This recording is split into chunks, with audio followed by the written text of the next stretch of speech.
¿Y hay factores conocidos, Óscar, que nos hagan más susceptibles a tener infecciones faríngeas, faringitis? Hay gente pues que suele decir, ¿no?, que se coge muy rápido la garganta, ¿no? ¿Es verdad que esto hay una variabilidad individual o no? Sí, es verdad. Lo que ocurre es que es muy difícil de definir esos factores. Todo lo que sea sequedad de garganta, por ejemplo, una mala respiración nasal, es un factor predisponente a coger más problemas de garganta. Pero no son factores que podamos definir. Hay gente que tiene tendencia a lo que comúnmente llamamos baja de defensa y va a ser más proclive a ello. Pero no son factores fáciles de definir ni que podamos anticiparnos de alguna manera. Hombre, en niños está más claro porque el niño está en contacto con la escuela o en la guardería con un montón de virus y bacterias y hay más propensión, claro, ¿no?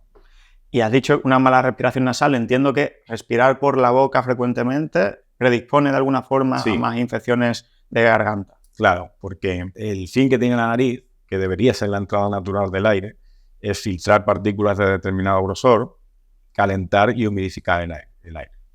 Cuando esto no sucede, por el motivo que sea, y respiramos por la boca, vamos generando una sequedad de garganta, porque la garganta no está preparada para eso. Y eso a la larga pues puede condicionar un tipo de faringitis que son, por ejemplo, la faringitis crónica, es decir, que no hay ningún germen implicado, pero la mucosa está más vulnerable a agentes externos como el frío, el calor, el humo, el tabaco, cosas que hacen que se evite que tengas carraspera, molestias de faringe y a su vez predispone más a la infección. Entraremos después en esto otra vez porque me parece interesantísimo, porque hay gente que no respira bien por la nariz y respira naturalmente por la boca. ¿Cómo podemos volver a respirar por la nariz? Entraremos después en esto. Antes has mencionado las amígdalas, ¿no? Una de las intervenciones más frecuentes en la especialidad es la amigdalectomía, ¿no? Sí. Quitar las amígdalas. ¿Eso por qué ocurre? ¿Por qué se hace? ¿Y por qué es una intervención tan indicada o tan frecuente? Bueno, la amigdalectomía es la extirpación de la angina, lo que comúnmente conocemos así, ¿no? Y que se hace con distintos métodos, un método convencional, que puede ser un bisturí suturar, con bisturí eléctrico, con selladores quirúrgicos. Hay distintas alternativas, siempre con anestesia general. Esto antes no era así. Los más mayores pues recordarán y nunca olvidar cuando le operaron de amígdalas, porque un señor te cogía a fuerza, despierto. Era sin anestesia. Era así. Y con la boca abierta, pues una cuchilla, por decirlo un poco simplificada, pues se extirpaban y se acabó. Y además se hacía de una manera casi sistemática. O ha habido tendencias o modas en la medicina en que se entendía que eso era lo habitual. Ahora somos muy restrictivos en general.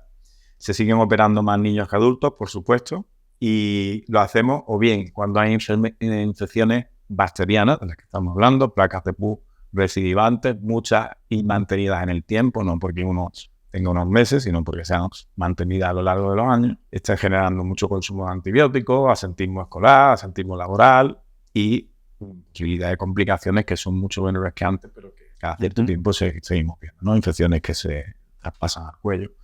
Entonces, esa es la primera indicación. En ese caso hay que extirparla, si es así. Y otra es el ronquiris, fundamentalmente el niño. Y esto tiene que ver con el volumen de la amígdala.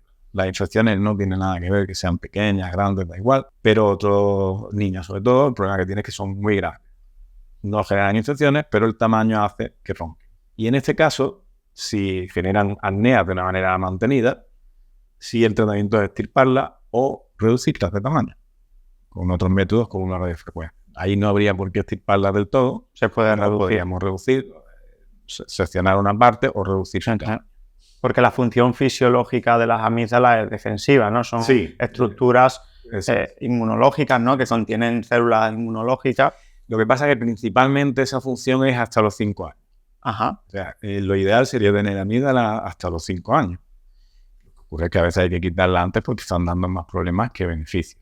Pero si se pudiera, lo ideal es, y por ejemplo el problema no es infeccioso, sino es de broncopatía, pues podemos conservarla, reducirla de tamaño para que no supongan ese obstáculo físico y sigan manteniendo sus propiedades de defensa.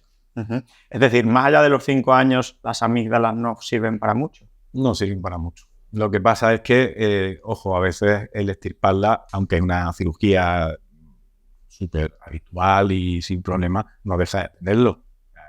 hay cada cierto tiempo vemos un caso de hemorragia y también predisponen, de cierta manera, al desarrollo de faringitis crónica posteriormente, a ese problema de sequedad que hemos hablado antes. Entonces la indicación tiene que ser correcta, como en cualquier cirugía. Claro. Pero ahora somos mucho más meticulosos en eso que en tiempo. Y en el adulto, entonces, cuando se operan unas amígdalas, es por también problemas de ronquidos. Generalmente es por infecciones. Por infecciones. Mucho menos frecuente que en niños, pero hay adultos que la siguen teniendo. Entonces, ese es el principal motivo. Se pueden también extirpar por ronquidos, pero en ese caso estaría en el contexto de más factores anatómicos. La amígdala puede ser muy grande y eso supone un problema para el sueño en niños, pero en adultos por sí sola sería muy raro porque además, aunque sea muy grande, el macizo facial y la boca es más grande.